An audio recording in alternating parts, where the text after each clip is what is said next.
اللہ Khomeini صاحب نے کہ انہوں نے یہ ایران کے شیعوں کو باور کرایا کہ بھائی جب آئیں گے حضرت مہدی آ جائیں گے، لیکن ہم اب ہاتھ پر ہاتھ رکھ کر بیٹھے رہیں، باقی کو چیلنج بھی نہ کریں، ایسا ہموار کیا جائے۔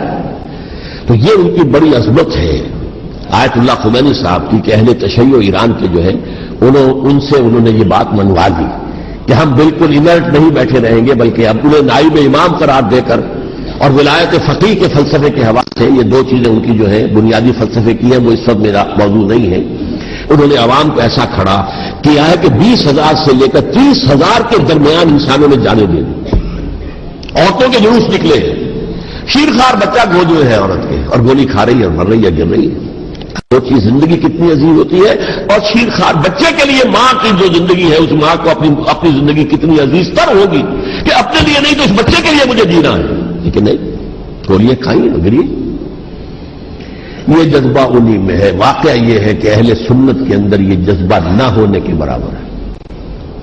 یہ میں واشغافل صاحب میں کہہ رہا ہوں، پورے عالم اسلام میں صرف شیعہ ایران ایسا نکلا ہے کہ جس نے بادشاہت کا خاتمہ کیا۔ باقی سعودی عرب میں بادشاہت بیٹھی ہوئی ہے، ڈٹ کر بیٹھی ہوئی ہے،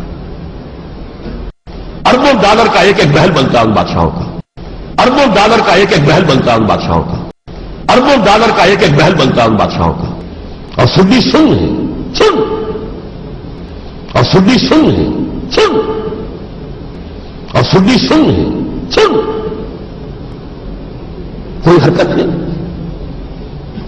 وہ تو اب جو حرکت ہو رہی ہے وہ اینٹی امریکن حرکت ہے جو ہو رہی ہے، وہ در حقیقت میں مسئلہ بالکل دوسرا ہے جو اس وقت ہو رہا ہے، لیکن یہ کہ عالم اسلام میں کوئی تحریک ایسے نہیں اٹھی۔ یہ اہل تشیع میں ہے جو بالکل استثنائی بات ہے کہ انہوں نے جو ہے ایک ایسا بادشاہ جس کو کہا جاتا تھا کہ اس کا جو اسلحہ خانہ ہے وہ ایشیا میں سب سے بڑا اسلحہ خانہ ہے، جو 2500 سالہ پرانی جو ایک عظمت تھی ایران کی اس کو دوبارہ تازہ اور زندہ کرنا چاہتا تھا۔ 2500 سالہ برسی اس نے بنائی تھی، اس کے لیے ایک شہر آباد کیا تھا کہ خسرو یا سائرس یا ذوالقرنین قرآن مجید کی اصطلاح میں اس کی یادگار بنائی تھی، اور وہ سوچ رہا تھا کہ وہی عظمت دوبارہ ایران کی ہوگی جو کہ خسرو کے زمانے میں تھی، جس کا قرآن مجید میں سورہ کہف کے اندر ذکر ہے، مشرقی فتوحات، مغربی فتوحات، شمالی فتوحات۔ تو وہ بادشاہ ہے اس کو بھاگنا پڑا ہوا قربانی کی وجہ سے۔ تو یہ جو ہے واقعہ کربلا نے، اس میں کوئی شک نہیں ہے کہ ایک ایسی مشعل روشن کی ہے جس کو کہ ہر شخص کو دیکھنا چاہیے۔ تو یہ جو ہے واقعہ کربلا نے، اس میں کوئی شک نہیں ہے کہ ایک ایسی مشعل روشن کی ہے جس کو کہ ہر شخص کو دیکھنا چاہیے۔ تو یہ جو ہے واقعہ کربلا نے، اس میں کوئی شک نہیں ہے کہ ایک ایسی مشعل روشن کی ہے جس کو کہ ہر شخص کو دیکھنا چاہیے۔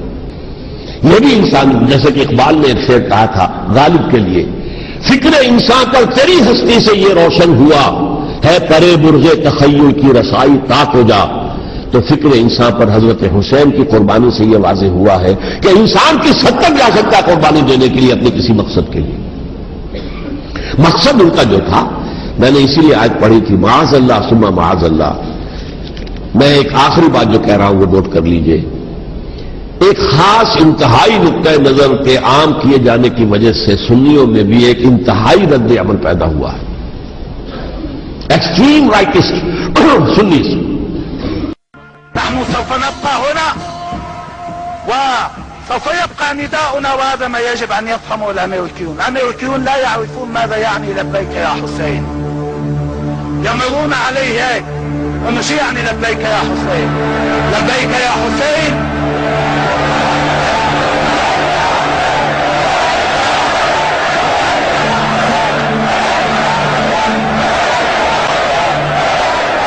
لبيك يا حسين يعني أنك تكون حاضرا في المعركة ولو كنت وحدك، ولو تركك الناس واتهمك الناس وخذلك الناس. لبيك يا حسين أن تكون أنت ومالك وأهلك وأولادك في هذه المعركة. لبيك يا حسين يعني أن تدفع الام بولدها ليقاتل، فاذا استشهد واحتز رأسه والقي به الى امه وضعته في حجرها ومسحت الدم والتراب عن وجهه وقالت له راضية محتسبة: بيض الله وجهك يا بني كما بيضت وجهي عند فاطمة الزهراء يوم القيامة. هذا يعني لبيك يا حسين. وبه نختم ليسمعه العالم على امل اذا احتاجوا الينا في ساحة اخرى لن نكون حملة الاكفان فقط، وانما سنكون حملة الاكفان والسلاح. والختام: لبيك يا حسين، لبيك.